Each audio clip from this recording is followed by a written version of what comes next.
सर्वे भवन्तु सुखिनः, सर्वे सन्तु निरामयाः, सर्वे भद्राणि पश्यन्तु, मा कश्चित् दुःखभाग् भवेत्। सभ्य सामाजिक गण, हम तक्र सेवन विधि, लस्सी का सेवन कैसे करें जिससे कि वो हमारे लिए अमृत बन जाए, उस पर विचार कर रहे हैं। आज ये उसका छठा पाठ है।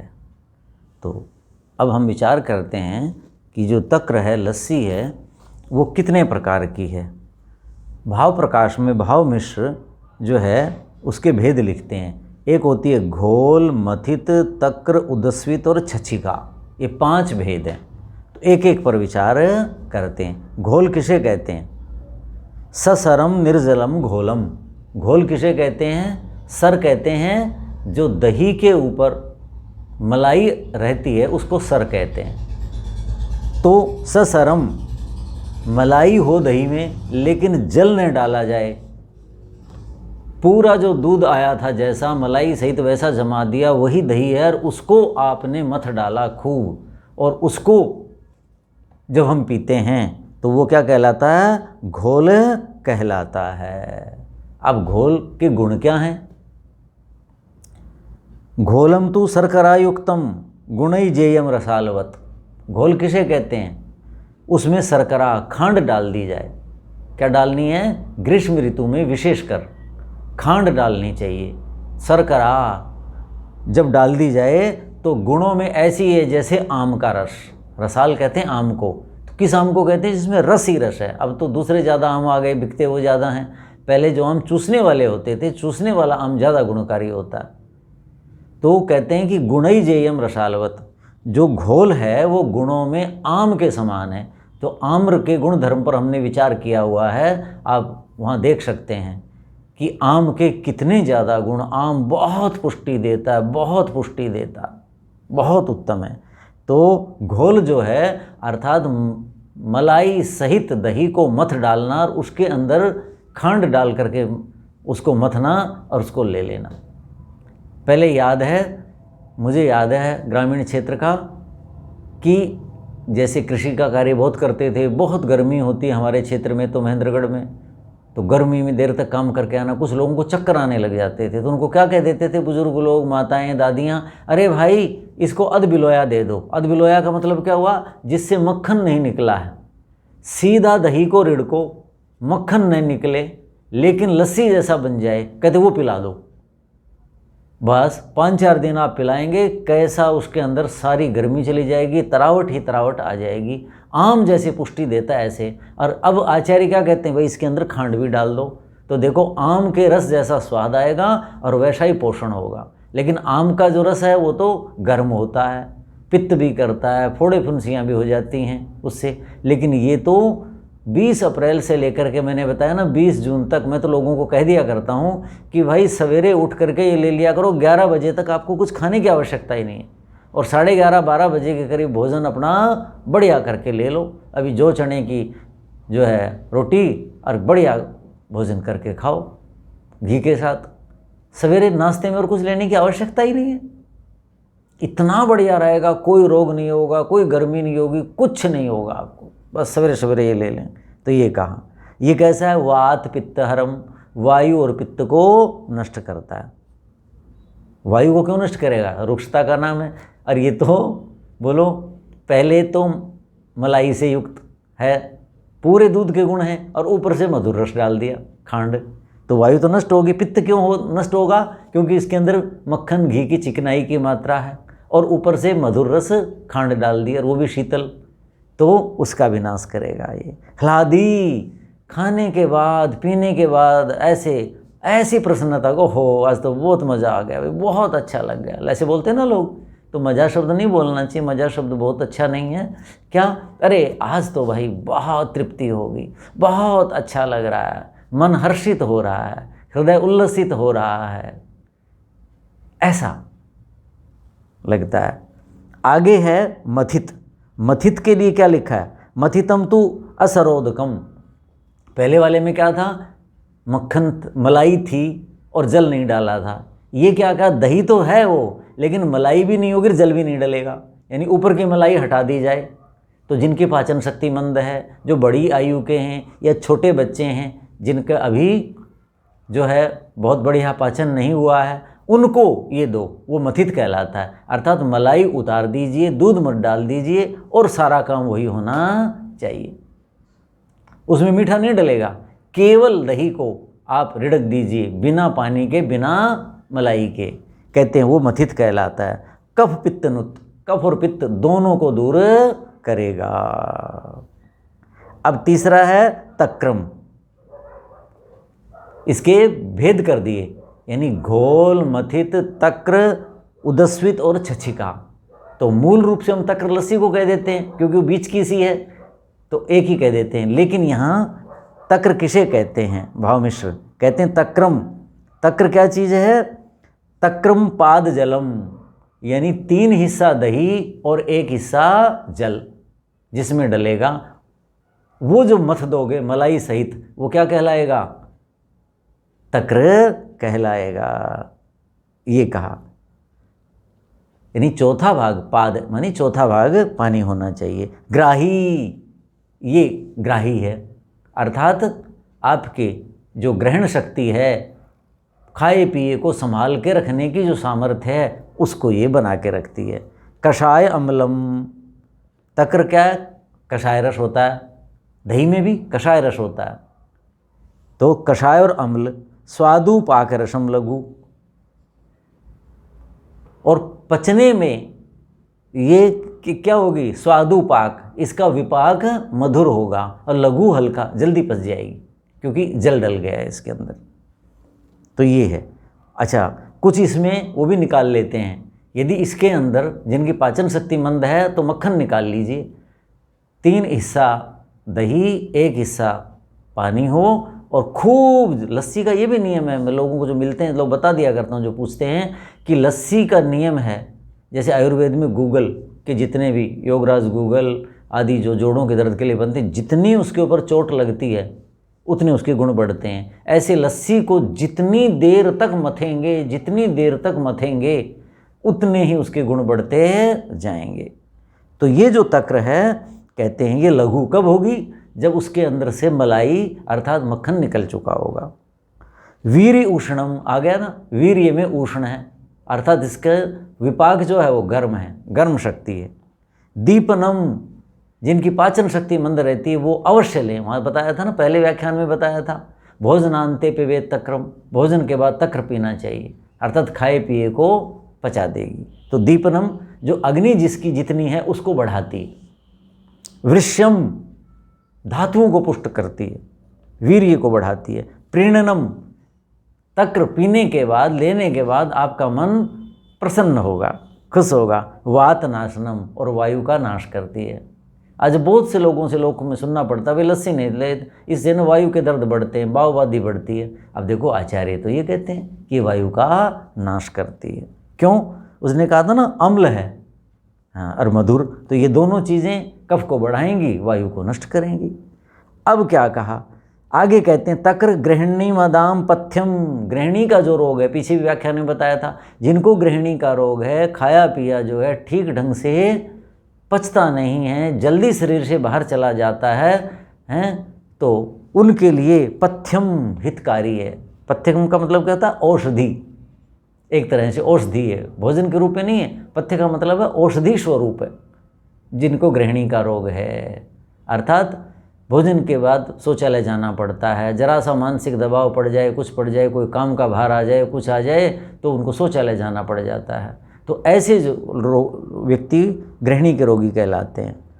तो ये संग्राही लाघवात, ये लघु पचती है, बहुत जल्दी पचती है, पचाती है सारे को, तो जल्दी पचेगी तो शरीर का अंग बनेगा। किंचित स्वादु विपाकित्वात् न च पित्त प्रकोपणम, किंचित स्वादु विपाक, लस्सी का जो विपाक है ऊपर भी आया था, क्या आया था, तक्र का भी, कि इसका विपाक स्वादु है, अर्थात मधुर रस में भी होता है, तो इसलिए ये पित्त का प्रकोप नहीं करती। ये कहा क्यों, कि इसके अंदर 3 भाग दही है, एक भाग जल है, वो तक्र कहलाती। अब आगे क्या कहा, उदस्वित। उदस्वित किसे कहते हैं? उदस्वित तो अर्धवारिकम, आधा दही और आधा जल जिसमें हो, वो क्या कहलाती है? उदस्वित कहलाती है। आधा जल और आधा अर्धवारिकम। अब वो उदस्वित कैसे कार्य करती है? देखिए, कफकृत बल्यम, क्योंकि उसमें आधा जल है और जल का स्वभाव क्या है? शीतलता है। जल का स्वभाव क्या है? कफ की वृद्धि करना है। तो कहा कि उदस्वित, जो आधा दही और आधी लस्सी होगी वो उदस्वित कहलाएगा। और वो क्या कहलाएगा? कफकृत, कफ को बढ़ाता है। बल्यम, बल देने वाला है, ये कहा। और आमघ्नम, ये बहुत बड़ी चीज़ है। मैंने पहले बताया ना, भोजनांते पिबेत तक्रम, भोजन के बाद तक्र पियो, खाए पिए को पचा देगी, लोक भाषा में ऐसा बोलते हैं। अभी तक्र का आया था, अभी किसका आया था? तक्र के बाद जो है, जो तक्र में भी बताया था, पहले वाले में भी, कि भाई ये लघु है, पचा देती है। अब ये जो कहते हैं कि आमघ्नम, आम किसे कहते हैं? आम आशय, आम मानी कच्चा भोजन, यानी जो हमने खाया चबाया, जहाँ सारा मथा जाता है जी, वहाँ फिर रस बनता है। वो जो रस है उसको आम कहते हैं। भोजन का जो रस बन गया मुख में और अमाशय में जा कर के, जो पाचक रसों से, उसको आम कहते हैं। तो बहुत से लोग आपको ऐसे मिल जाएंगे। और अब ये जो 20 अप्रैल से लेकर के और 31 अक्टूबर तक बहुत बुरी स्थिति रहेगी लोगों की, पचता नहीं है, खट्टी डकारें आ रही हैं, बुरा हाल है, ऐसा रहेगा। तो वो खाया पिया पची नहीं रहा, यहीं रखा है, बोले जी यहीं का यहीं रखा है जी, क्या करें। लेकिन तला हुआ खा लेंगे, इधर उधर का खा लेंगे, जो ऋतु की चीज़ है वो नहीं खाएंगे, बिना ऋतु की खा लेंगे, तो उसके कारण होता है। तो वो जो आम है, कच्चा जो रस है यहाँ रखा रहता है, तंग होता है, उसके कारण ही रक्त दूषित होता है, उसके कारण फिर रोग हो जाते हैं तरह तरह के। और जोड़ों के जो दर्द होते हैं उसका कारण सबसे बड़ा ये है कि जो बार बार खाते हैं, पहले वाला जो रस था भोजन का, उसका विपाक हुआ नहीं, ऊपर से और खा लिया कच्चा, और वो दोनों मिल करके विकार पैदा करते हैं। वहाँ चरक कहते हैं कि क्या विकार है, कि जैसे आपने चावल बनाने हैं 1 किलो, पहले पाव डाल दिए, फिर 200 ग्राम डाल दिए, फिर पाव डाल दिए, फिर 300 ग्राम डाल दिए, यानी अलग अलग समय में डालते जाने, तो बोले वो चावल बनेंगे क्या? वो दाल बनेगी क्या? कैसे बनेगी? ऐसे ही भोजन का यहाँ। तो भोजन जब तक पूरा विपाक पहले वाले का न हो जाए, दूसरी कोई चीज़ न खाएं, बीच में केवल जल लेते रहें, बस ये नियम है। मैं तो कहीं भी जाऊं, कुछ डॉक्टर साहब आप कैसे रुक जाते हो, आप कैसे रुक जाते हो? अरे भाई प्रयास करो, मन तो मेरा भी करता है, लेकिन आचार्यों ने कहा है ना कि विकार होगा, फिर रोगी होंगे, दुखी होंगे। भाई चोट लगने के बाद पट्टी बांधो, ठीक हो, और फिर जूते पहन के चलो। पहले जूते पहन के चलो, चोट नहीं लगेगी, पट्टी नहीं बांधनी पड़ेगी, पैर घायल नहीं होगा। तो मैं तो पहले जूते पहन के चलने वाली बात है। इसलिए मैं समय से खाता हूँ, बीच में कुछ खाता नहीं, ऋतु के अनुसार प्रयास करता हूँ, 100% नहीं, लेकिन प्रयास करता हूँ जितना होता है। तो ऐसा आम जिनको हो जाता है, कच्चा रस बनता है, खट्टी डकारें आती हैं, पचता नहीं है, भोजन का समय हो गया, पुराना पचा नहीं है, फिर अच्छा भाई ले आओ, किसी के चले गए जी ले लो ना जी थोड़ा सा। अरे जो तुम हितैषी हो, दूसरे का अहित क्यों कर रहे? अजय कुछ नहीं होता, कुछ भी बोलने लगेंगे, आपको क्या पता नहीं होता? बस वैसे ही इसी को प्यार समझा जा रहा है, ज़बरदस्ती खिलाए जा रहे हैं, कुछ भी खिला रहे हैं। और खिलाने का मतलब क्या है? वही तली हुई चीज़ें खिलाएंगे, बाज़ार की चीज़ें खिलाएंगे, भारी चीज़ें खिलाएंगे, उसको प्यार कहते हैं। प्यार उसका नाम है, हाँ जी आप क्या सेवन करना चाहेंगे, कुछ ले लें तो अच्छा लगे। नहीं जी मैं तो कुछ नहीं लूँगा, फल ले लें तो ऋतु का है, चलो वो तो ले लेता हूँ। नहीं नहीं केला ये तो भारी है, ये वो ना, ये रहने, मैं तो जल ही ले लूँगा जी। वो जो मांगते हैं वो दो, इसमें हित है, ज़बरदस्ती नहीं है। मिठाइयाँ ला दी, वो ला दिया, वो ला दिया, ये न करें। तो ऐसे जो लोग दुखी हैं उनके लिए परमम मतम, परमम हितम, ये जो उदस्वित है आधी दही और आधे लस्सी को रिड़क करके मंथन करके मक्खन निकाल करके तो वो बहुत जल्दी पचाएगी, बहुत जल्दी पाचन, लेकिन खूब उसको मंथन करना है उसका, आपने ये कहा। छछिका, उसके बाद जिसे छाछ कहते हैं। छछिका क्या है? छछिका प्रचुर वारिका, जिसमें जल बहुत ज़्यादा हो। इसका मतलब क्या हुआ कि उदस्वित आधा दही आधा जल था। उससे पहले क्या था? तक्र क्या था? 3 भाग दही और 1 भाग जल था। अब तक्र से उल्टा ले लीजिए, यानी 1 भाग दही और 3 भाग पानी। प्रचुर वारिका का मतलब ये मान लीजिए, यानी 70%, 65, 70 या 75% तो जल हो और बचा हुआ 30-25% या 35% अपनी अपनी पाचन शक्ति के अनुसार कर लें। 65 से ऊपर तो बिल्कुल भी जो है वो नीचे मत आने दीजिए जल को। 65 से 60 नहीं करना है, 65, 70 रख लीजिए, बस ये लीजिए 70 और 30 का अनुपात कर लें। उसको कहते हैं छछिका छाछ। वो कैसी होती? शीतला। अब ये जो गर्मी आएगी, कुछ आएगी, मान लो उसमें शीतल है, उसमें हल्का सा आधी चम्मच 1 गिलास में खांड डाल लीजिए, चुटकी भर सेंधा नमक डाल लीजिए, वो पीजिए दिन में। देखो जरा सा भी आपको होगा तो, क्योंकि दही आपने बहुत कम डाला, दही उष्णवीर्य है, गर्म है, गर्मी नहीं कर पाएगा। क्यों? 3 हिस्सा जल है और उसमें मधुर रस डाल दिया। लेकिन आपको लस्सी के, दही के खनिज लवण खूब मिल गए। आपको बाहर के शीतल पेय पीने की आवश्यकता ही नहीं है, और वो तो विषैले हैं, रसायनों से बनाए हुए, कृत्रिम हैं, वो नहीं पीना। आप ऐसे कर लिया करें। मुझे याद है पिताजी का, बहुत लू चलती, गर्मी चलती, कुछ होती तो क्या कहते, भाई पानी से प्यास नहीं बुझती। कूलर तो होते ही नहीं थे, एसी की तो बात ही नहीं गांव में, क्या है जी। तो क्या करते, 1 गिलास पानी में यूँ कहते कि भाई मुश्किल से थोड़ा सा, मतलब चाहे 10वां हिस्सा भी सफ़ेद पानी कर दो, बस इतनी लस्सी डलवा लेते। कहते हैं बस इससे ना प्यास बुझ जाएगी। मतलब क्या हुआ, उसके अंदर जो खनिज लवण हैं वो चाहिए थे शरीर को, बात ये है। तो छछिका शीतला लघवी, बहुत शीतल है और बहुत लघु है। ग्रीष्म ऋतु में मैं कहा करता हूँ लोगों को कि भाई 20 अप्रैल से लेकर के 31 अक्टूबर तक घर में फ्रिज में वो रखो, आंवले ना बेल का मुरब्बा। क्यों? दस्त लग जाते हैं, पेट खराब हो जाता है, ऐसा हो जाता है ना। तो मैं कहा ऐसा हो जाएगा तो तुरंत अपना वो ले लो। मूंग की खिचड़ी बनाई, दही के साथ खाओ, दही जो है आंतों के लिए अच्छा होता है, और बेल का मुरब्बा ले लो। बहुत पेट खराब होगा, उल्टी दस्त होंगे, बहुत बुरी। जो ब्याह शादी में चले गए, बाहर का जिसने खा लिया, लगभग 60-70% बीमार होते हैं लोग। तो उनके लिए ये शीतल है, लघवी, बहुत लघु है, बहुत जल्दी पच जाती है और खाए पिए को पचाएगी। इसमें भी मक्खन नहीं रहने देना, खूब रिड़कना, चाहे जरा सा भी मक्खन निकले वो अलग निकाल दीजिए। और फिर देखिएगा पित्त श्रम तृषाहरी, पित्त को शांत करती है। श्रम, ग्रीष्म ऋतु में काम करोगे तो, यात्रा पे जाओगे तो, पैदल जा रहे हैं, कुछ भी कर रहे हैं, बहुत जल्दी थकान होती है, क्योंकि शरीर में कुछ रहता ही नहीं। सारे रस को, सारी धातुओं को तो सूर्य सुखा देता है। ग्रीष्म पे पिए ते रवि।